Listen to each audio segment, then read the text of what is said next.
A big night of surprises in Iowa, and New Hampshire is only a week away. Are we heading for another shakeup in the nation's first primary?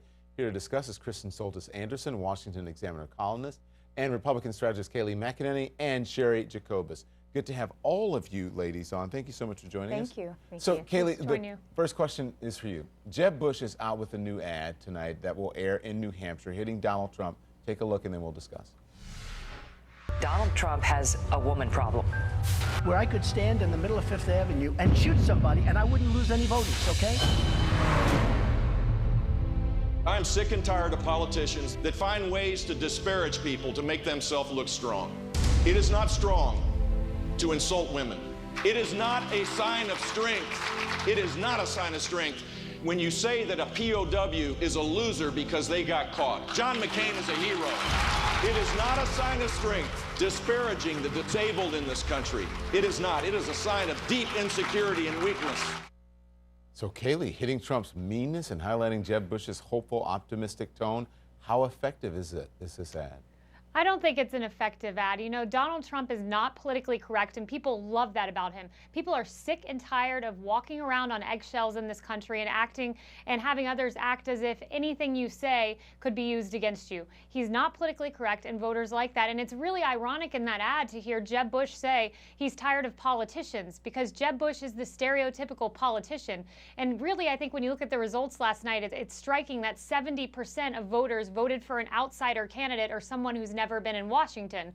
So, you know, they're tired of politicians. In that ad, Jeb Bush says he's tired of politicians too, but he's the stereotypical politician. So it's just kind of a confusing ad, I think. Cheri, do you think that ad was not effective?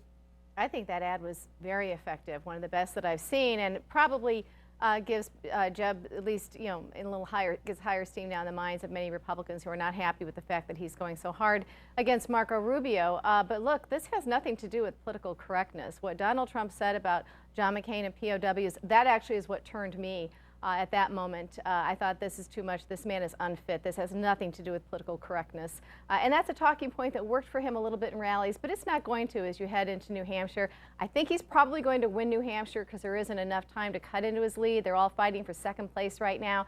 But frankly, that stuff just isn't going to sell anymore now that voters are looking at these candidates more carefully, more closely, and you know, the more of them are going to know about it. I think that the ad is very effective, and it could cause some problems for Donald Trump. I'm wondering, Kristin, if you're looking at now, especially the outcome of Iowa, if the other candidates may not. You saw that ad with Jeb Bush now hitting hard. The other candidates are now saying, well, hey, maybe we can slay the dragon. And if so, is it going to make a dent in Donald Trump's armor?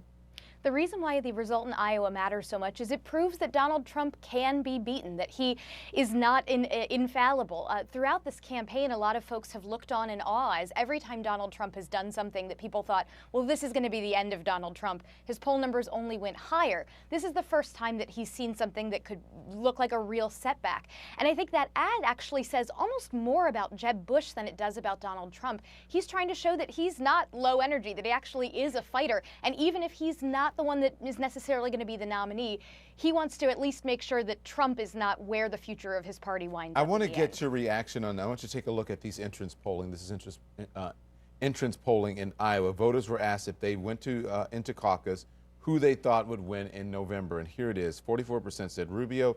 Trump came in at 24, Ted Cruz at 22. Give me your reaction first, Kristin. Rubio is the candidate who has always made his message that this is a new American century, that he wants to broaden the appeal of conservatism. On the other hand, Ted Cruz has had a message that says the way that we're going to win in the future is by firing up the base, by getting traditional conservative voters to get excited and get back to the polls. What that poll shows you is that Iowa voters seem to think that Marco Rubio's strategy might be the better one. But of course, a lot of voters aren't necessarily looking for electability at this point. They're looking for a candidate that shares their values, particularly in Iowa. If you want electability, Rubio's probably your candidate, but there are a lot of other things that voters are looking for. Well, that is the question, Kayleigh, because I'm wondering if it highlights sort of the beginning, what people were saying in this election. You're saying people were tired of political correctness, they're tired of Washington insiders. 70% last night voted for outsiders. But do you think they want a candidate who is more traditional and maybe who would appear more serious when it comes time to actually going to the polls and voting? I don't think that's on anyone's radar, simply because I think every single one of those candidates that you just put on the screen could win simply by virtue of the fact that on the other side they're competing against someone who might be indicted by the FBI and someone who's a socialist. So I don't really think there are some serious contenders on the Democrat side for them to beat. And one of the things I just want to point out really quick, you saw there that Rubio people found the most electable and Donald Trump was the second most. People don't mention this a lot, but the SEIU, the head of that union, basically came out and said she's very scared that her members will defect from the Democrat-endorsed candidate and go to Donald Trump. He does very, very well among moderate Democrats, among union members. This is striking for a Republican candidate, so I think he would be a formidable general election contender, contrary to what some may say. So listen, we know that Donald Trump, he loves to emphasize that he is self-funding his campaign. All of us know that. Here's what he said tonight. I'm probably $40 million under budget because of the fact that, frankly, I haven't had to spend very much, although I guess we just did a recent filing, and I would be probably having spent now maybe $14–15 million. But I'm self-funding, and I must tell you, I don't know that enough people appreciate it. I'm self-funding anyway, whether they appreciate it or not. All right, so I want you to respond to this, Kayleigh, and then I'll get Cheri to jump in on this. And here's what our researchers found, and I want to read this to make sure that we get it accurate here. CNN Politics team looked into his campaign spending on contributions. At year's end, he had funneled about $12.7 million into his campaign. He also received $6.5 million of contributions from individual donors. So is it accurate, you think, for him to say that he's completely financing his campaign? Kayleigh, please.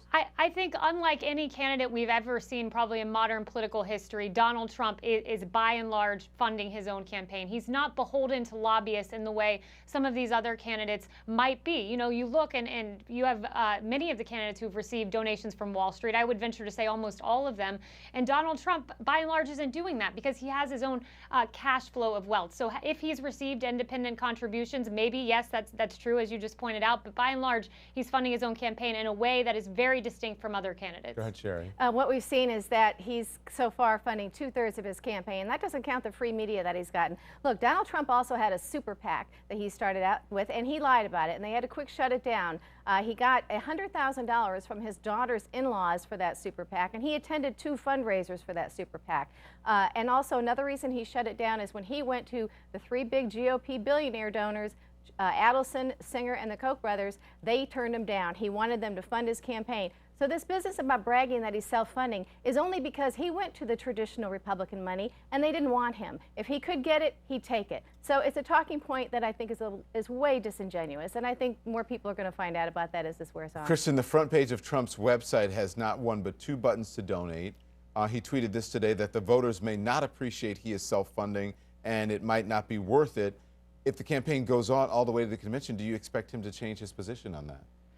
I think what Donald Trump should realize is that raising money from the outside isn't necessarily a sign that you're beholden to Wall Street. Take a look at the other side of the aisle. Bernie Sanders raises tons of money from small donations. I think having grassroots support winds up meaning you can raise lots of money in small amounts from a lot of people. And that money's going to matter because, as we saw with the results last night, you know, Ted Cruz invested a lot in a ground operation in Iowa, and he's been investing in making that work into the March 1st states. There's only so much that the earned media that Trump has gotten can get you. You have to have people knocking on doors. You have to have people doing the things that make politics in this country work, and that does mean you have to have money to fund some of it. So, Kayleigh, I have to ask you then, does a campaign need to have a better answer or a more consistent answer when it comes to this self-funding issue? I don't think so. I think it's a very powerful point because here's the thing, like it or not, there is tit-for-tat exchanges that happen on Capitol Hill for virtually every politician. You gave me X million number of dollars, therefore I'm going to push your legislation through on the Hill. And Donald Trump was on the other end of that and brags about it. That's the problem. He brags about buying politicians. So he's basically telling voters that pick me because I buy politicians. Because he was a businessman at that point. He was not a politician. And lobbyists represent businessmen. Come on. It is a bogus talking point, and I don't think it's going to work in New Hampshire. It is not a bogus talking point. He brags about the money he gave to the Clintons. I don't know how you can stand sit here and say this isn't true. Cheri, he brags about it. Do you not acknowledge that being a businessman is very different than a politician? Those are very different roles. When you're a businessman, you do certain things. When you're a politician, you do certain things. So it's okay if you're a businessman to buy politicians, but he's saying he won't be bought. But he's been on the other end of it, and you're just fine with that. Cheri, go look at the donations of virtually every single Wall Street CEO. You don't take sides when you're a Wall Street CEO. By and large, you donate to both sides because you don't want to take a side. You're running a business. It's not your job to endorse Donald Trump went and politicians. tried to get the money, the big money. They said no. If they said yes, he would take it. He Stand brags by. about buying politicians. Stand by. I'll He get to a loves it. break. We'll come back. We'll continue the discussion.